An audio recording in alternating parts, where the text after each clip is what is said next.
Russian President Putin has become increasingly assertive during the negotiation in Ukraine conflict. The UK and Australia announced the largest sanctions packages against Russia during the war, and the European Union unveiled punitive measures against Russia. The United States, in its latest move, announced that it would meet with Russia in Istanbul to discuss a resolution. Previously, the United States and Russia met twice in Riyadh, with Putin closely monitoring the summit.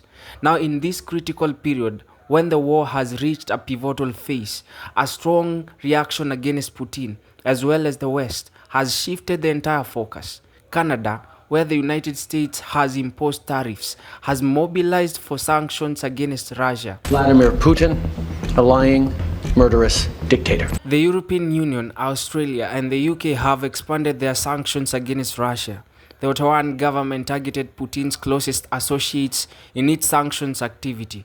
The EU and the United States probably did not anticipate such a move from Canada.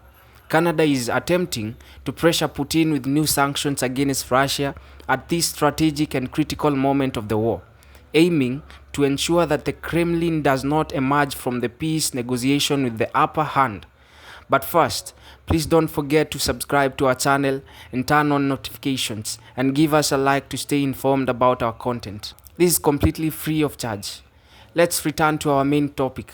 As we mentioned, the world imposed one of the most significant sanctions on Russia in response to its interest in invading another sovereign country.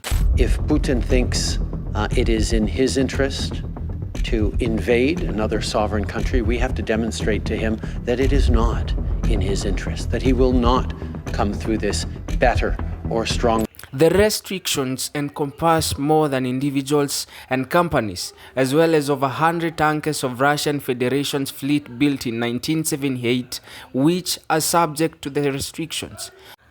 The measures include 92 oil tankers transporting Russia oil to third countries, natural gas tankers transporting LNG to third countries, and 8 ships carrying weapons from Iran and North Korea to Russia. The list also includes senior Russian government officials and oligarchs who support the Putin regime.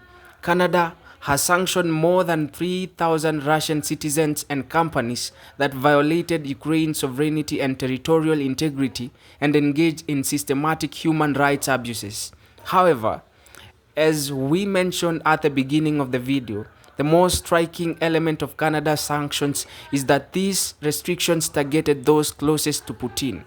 The Russian president's deputy defense minister Dmitry Rogozin, his son from his first marriage, and his wife, energy minister Sergei Shamkto, were all on Canada's list. Sanctions were also imposed on the Russian aerospace forces, radiation, chemical and biological defense troops, the Foundation for Advanced Research Projects, the Corpo Company, the Autonomous Non-Profit Organization for Development, propaganda projects including the Ukraine, and the president of the Internet Development Institute, journalist and TV presenter, the president of Russian Sky Racing Federation, and the governor of Khabarovsk territory. Following the announcement against these individuals, some Russian business people were also included in the list. Billionaire founder of the Russian Copper Company, political technologist and dialogue general director Vladimir Tabak, and many others were included in the sanction list published by Canada. German journalist Hubert, who wrote 2 books about Putin for a fee from billionaire Arkady Rotenberg, was also included in the new sanctions. The Canadian government website states that those on the new sanction list are involved in the regime's invasion of Ukraine by Russia's military-industrial complex or contributing to Russia's efforts to spread propaganda and sway public opinion. Canadian Prime Minister Justin Trudeau said that new restrictions were introduced to maintain pressure on Russia. The regime will probably be displeased by this dramatic sanctions move from Canada. However, cold winds may blow after the sanctions decision. Canada's sanctions may further encourage Europe to follow suit, and EU leaders may continue their efforts to increase pressure on Putin.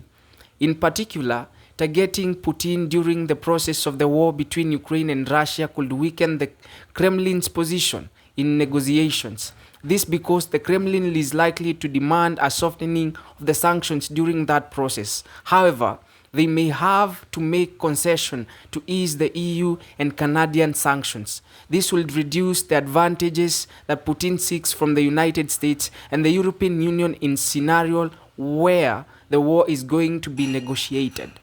In other words, Canada has made a historic decision by imposing sanctions on Russia in recent days. On the other hand, Canada's moves are not limited to sanctions.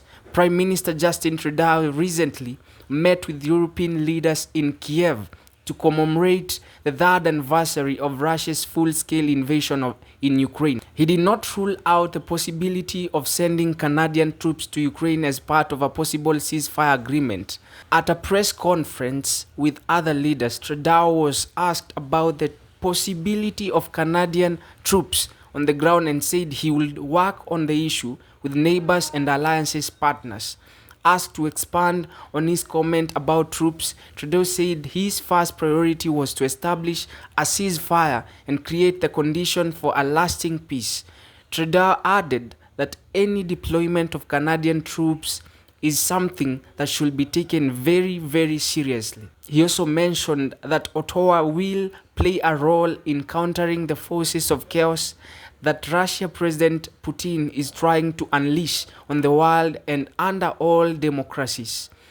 Trudeau expressed concerns across the continent about Washington's negotiations with Russia that excluded Ukraine. Following this important meeting, Trudeau announced that Canada would fulfill its pledge of $5 billion in aid to Ukraine, using proceeds from frozen Russia assets. This comes years after Ottawa pledged to seize assets associated with the Russian government. A release from Trudeau's office said that G7 is providing Ukraine with an additional $50 billion, which will be repaid with future extraordinary revenue streams from Russia assets. These funds are very important for Ukraine. Canada recognizes this and is supporting Kiev financially. Canada is also aware that Ukraine needs significant military support as well. In fact, Trudeau has pledged 25 additional light armored vehicle and armored combat support vehicles for Ukraine troops, as well as a grant to help with energy security after Russia. Thanks for watching.